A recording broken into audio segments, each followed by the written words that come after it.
వ్యాఖ్యలు చేస్తున్నారు వైసీపీ వాళ్ళు. నేను ఒకటే అడుగుతున్నా, ఎవరంటే మీలో గోడేసుకుని తొక్కుతుంది? అందరూ లెక్కలు వేసుకొని తిరిగినట్లే. రాజకీయానికి వచ్చాక తెల్ల చొక్కాలు వేసుకుని తిరుగుతున్నారు. కాదని మీరు చెప్పగలరా? పాఠశాలలో ఇసుక తోలి రాత్రిపూట డంపింగ్ యార్డ్లా చేయాలని చూసుకున్నారు కాదా? చేయలేదా? అక్కడ స్టూడెంట్స్ ఆపి స్థానికులు గొడవ చేయలేదా? ఎవరు రౌడీలు? వెంకయ్య గారి పాలెంలో కత్తులతో దాడులు చేశారు టీడీపీ సింపథైజర్లని. ఎవరు రౌడీలు? చేసింది ఎవరు? దాడి చేసింది ఎవరు మీకు తెలియదా? వైసీపీ వాళ్ళు కాదా? మా వార్డు 7వ వార్డులో కలగయ్య వాళ్ళ కూతురు, అన్న భార్యని ఇంట్లోంచి చల్లగొట్టాడు. నేను తీసుకెళ్ళి వాళ్ళకి న్యాయం చేయమని సీఐ గారి దగ్గర తీసుకెళ్ళి వాళ్ళకి చెప్తే ఈ పూట అప్పుడు ఒప్పుకున్నారు. ఈ పూట కూడా ఏమి జరగల, వాళ్ళకి న్యాయం జరగల. వాళ్ళు భయపడితే బతుకుతున్నారు. ఎవరు రౌడీలు? మరి ఈరోజు కూడా ఈ మత్స్యకార సభ జరిగింది కళ్యాణ మండపాల ఆర్ఎస్ఆర్లో. అప్పుడు మీడియా వాళ్ళని వీడియోలు తీయొద్దని బెదిరించారా లేదా? ఎందుకు? మత్స్యకార ప్రముఖులు ఏం చేశారయ్యా వైసీపీ వాళ్ళు? మాకు ఓట్లు ఇచ్చారా, వలలు ఇచ్చారా, మాకు ఏ విధంగా ఆదుకున్నారు అని ఆ రోజున మిమ్మల్ని నిలదీసినందుకు మీరు వాళ్ళని బయటికి నెట్టేశారా లేదా? మీడియా వాళ్ళని కూడా వీడియో తీయకుండా ఆపేసి వాళ్ళని నెట్టేశారా లేదా? ఎవరు రౌడీలు? ఎవరిని అంటున్నారు మీరు? లేక జగన్మోహన్ రెడ్డి గారికి ఎంత ఎక్కిందని జగన్మోహన్ రెడ్డి గారు అంటారా? మరి ఆ రోజు డిక్లరేషన్ రాయడానికి ఆయన డిక్లరేషన్ సంతకం పెట్టలేదు. కానీ ఈ రోజున వేద పండితుల ద్వారా దీవెనలు పొందుతున్నాడు. ఎందుకంటే ఎవరిని మోసం చేయడానికి? తిరుమలలో ఏం చేశావు? తిరుమలలో ఇంతకు నువ్వు ప్రభుత్వం నువ్వు సీఎం కాకముందు తిరుమల ఎలా ఉంది, ఇప్పుడు ఎలా ఉంది? కారణం ఎవరు? కాపు కార్పొరేషన్ నుంచి ఇప్పటికి ఈ రోజు మాకు కూడా డబ్బులు రావాలి. ఏమైంది? ఆ నిధులు ఎటుపోయినాయి? దేవాదాయ శాఖ నిధులు ఎటుపోయినాయి? ఆ నిధులను ఎటు మళ్లించావు? నీకేం హక్కు ఉందని మళ్లించావు? స్థానికంగా ఉన్న ప్రతి ఒక్క నాయకుడికి నేను ఛాలెంజ్ విసురుతున్నా, మీరేం చేస్తారో బంపర్ మెజారిటీతో కావ్యకృష్ణారెడ్డి గారిని మేము గెలిపించుకుంటాం. మిమ్మల్ని ఈ పార్టీ దరిద్రాన్ని వదిలించుకోవడానికి ప్రజలందరూ ఎదురు చూస్తున్నారు. బయట పట్టడానికి భయపడుతున్నారు. కానీ స్వతహాగా గుండెల్లో ఉన్నది కావ్యకృష్ణారెడ్డి, టీడీపీ సైకిల్ గుర్తు చంద్రబాబు నాయుడు గారు. ఎవరిచ్చారు ఎక్కువ ఇళ్ళు? ఎందుకు ఆపారు? అవి తుప్పు వాటి చెదలు బట్టి నాశనం అయిపోయింది. ఎందుకు ఆపారయ్యా? చంద్రబాబు నాయుడు గారు ఇచ్చారు.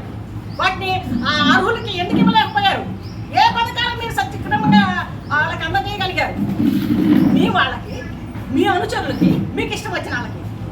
ఇక అంగన్వాడీలు వాళ్ళని పాపం వాళ్ళ హక్కుల ద్వారా వాళ్ళు అడుగుతుంటే వాళ్ళ ఎస్మా ప్రయోగం చేసేసారు. ఒక ఆర్టీసీ డ్రైవర్ హారన్ కొట్టిన పాపానికి విపరీతంగా అతను స్వచ్ఛంగా చెప్పాడు వీళ్ళు వైసీపీ కార్యకర్తలని. అసలు అంత దారుణం జరుగుతుంది. సరే, వైసీపీ కార్యకర్తలో కాదు, అది పక్కన పెడతాం. ఎమ్మెల్యే గారు, మీరు ఇన్ని దారుణాలు జరుగుతుంటే ఏమి చర్యలు తీసుకున్నారు? ఆపకుండా ఏం చేస్తున్నారు? నరకటాలు, చంపటాలు, బెదిరించటాలు, కొట్టటాలు, అదేమంటే పథకాలు ఆపేస్తాం. ఎవరి పథకాలు? నీ తాత ఇచ్చిన సొమ్మ ఎవరి మొళ్ళు? అది ప్రజల సొమ్ము, ప్రజల ట్యాక్స్ కట్టే వచ్చే సొమ్ము. నువ్వేం దాచుకోలేదే, నీ నిధి నుంచి తీసి ఇవ్వట్లేదే.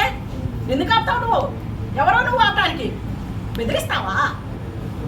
అరే 6,000 రైతులకి మన మోడీ గారు ఇస్తున్నారు, నువ్వేమిస్తున్నావు? ఎంత ఇచ్చావు? స్టిక్కర్ ముఖ్యమంత్రి. కేంద్ర ప్రభుత్వ పథకాలన్నీ మా ఇస్తున్నట్టుగా స్టిక్కర్ వేసుకుంటున్నావు. పక్కింటోడి పిల్లాడి వెతుకొని ముద్దులాడినట్టు. ఒక ఎమ్మెల్యే అయి ఉండి, ప్రతాపన్న, నాకు వ్యక్తిగతంగా నీ మీద ఎలాంటి విభేదం లేదు, కానీ ఒక రాజకీయ నాయకుడిగా, ఒక ఎమ్మెల్యేగా నేను అడుగుతున్నా, ఈ రోజున నువ్వేం చేసావు? ఎక్కడ రోడ్లు బాగు చేసావు? తొమ్మిదిగంట రోడ్డు కానీ, ముస్లిం రోడ్డు కానీ, అసలు ఏ రోడ్డు బాగుంది? ఎక్కడ బాగుంది? నువ్వు నీ పరిపాలనలో డ్రైనేజీ కంపు కొడుతుంది. అటు ఒక్క చిన్న వర్షం వస్తే చాలు రోడ్లన్నీ నీరు నిలిచిపోతాయి. ఎన్నిసార్లు నేను మీడియాలో మీకు మొత్తుకున్నాను, అధికారులకి వినతి పత్రాలు ఇచ్చాను. నువ్వేమైనా పట్టించుకున్నావా? కావాలని కనకపట్టం మీరు ఎవరైనా చూసారండి? ఎక్కడ చూసారా? నాకైతే కనపడ్డా. మీరు చూసారా? చూస్తే చెప్పండి. ఏమైనా భూతార్థం వేసుకుని నేను కూడా చూస్తా. చెప్పుకోవడానికి సిగ్గుండాలండి. మళ్ళీ గెలిపించి ఏం పీకుతామని ఇప్పుడు చేసింది చాలదా?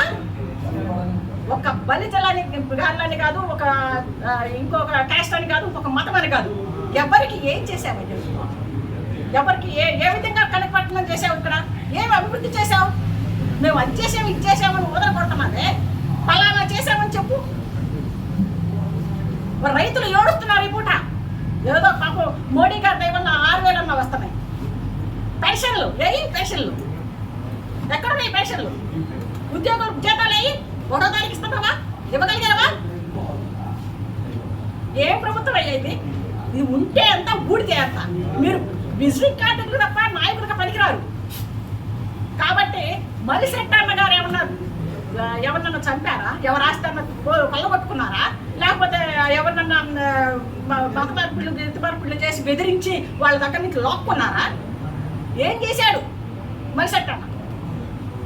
ఎవరికంటే రౌడీ ఆయన కావ్య కృష్ణారెడ్డి గారు ఏం చేశారని? గ్రామీణ మాఫియా చేయలేదే, ఇసుక దందాలు చేయలేదే, మరి ఎవరో ఆస్తులో పక్కన కలుపుకోలేదే, ఎక్కడా ఎవరిని పీడించలేదే. ఏ విధంగా రౌడీలు? ఎవరు రౌడీలు? కాబట్టి ఇవన్నీ దృష్టిలో పెట్టుకొని కాస్త ప్రజలందరూ చూస్తూనే ఉన్నారు, అందరికీ తెలుసు. దయచేసి మీరు ఇక విశ్రాంతి తీసుకోండి. మీరు విశ్రాంతి తీసుకుంటే కావ్య కృష్ణారెడ్డి గారు పాలన అంటే ఏంటో చేసి చూపిస్తారు.